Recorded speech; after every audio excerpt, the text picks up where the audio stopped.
Good morning. It's another day to go out and create some photos. Today I'm going to go further afield and head into Seattle, across the lake. Specifically, I'm going to head to the South Lake Union area, check out some of the new buildings, new architecture down there, and also make a stop at Glazer's Camera because I haven't been there in a long time either. I think it's been at least 2 or 3 years since I've been down to that area of Seattle and intentionally created some photos. So Seattle time will be fun, and it's a little chilly today. I thought it was supposed to be a little warmer, but it is what it is. That's what the scarves are for. So, yeah, we'll see you in Seattle. I always forget this part. The kit I'm taking today is the X-T3 for my camera. I'm bringing some prime lenses today. Dun, dun, dun. The 23mm Viltrox f1.4, the Fujinon 50mm f2. And of course, I'm bringing a couple zooms just in case I find something that needs the zoomy thing. The 10-24 Fuji and 16-80 Fuji, both f4. Now I'll see you in Seattle.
So here's a couple thoughts based on my experience of this day. First, it's good to go to places that are brand new or that you haven't or have changed a lot since the last time you went.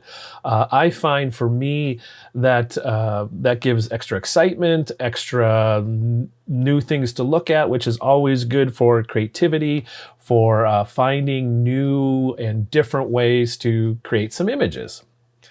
The second thing, which is pretty much the flip side of that, for me at least, is it's often overwhelming to go to places I've never been before or that have changed a lot since I've been there last.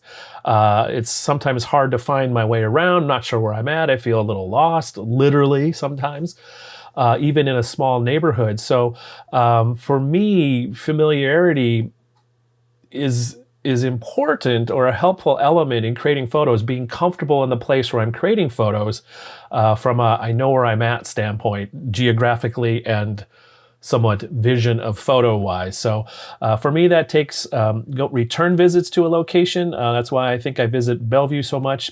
Plus, I can find free parking there. That's always a help.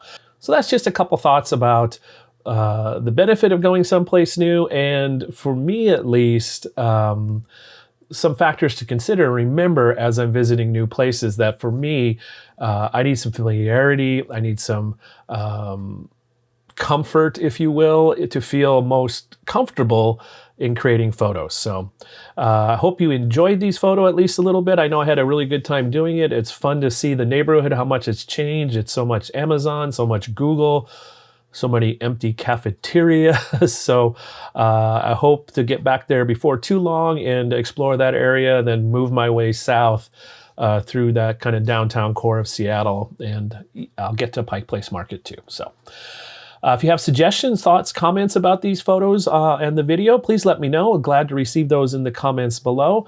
I will have a link to all the photos from the video, as well as some additional ones that did not make the video.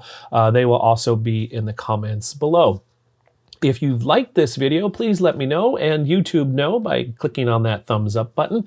I've been really glad for some of the comments I've received and having conversation with y'all about your thoughts and opinions on the photos, and look forward to continuing that in the future. So until I see you again, stay safe, stay well, have fun creating photos, and I'll see you in the next video. Bye for now.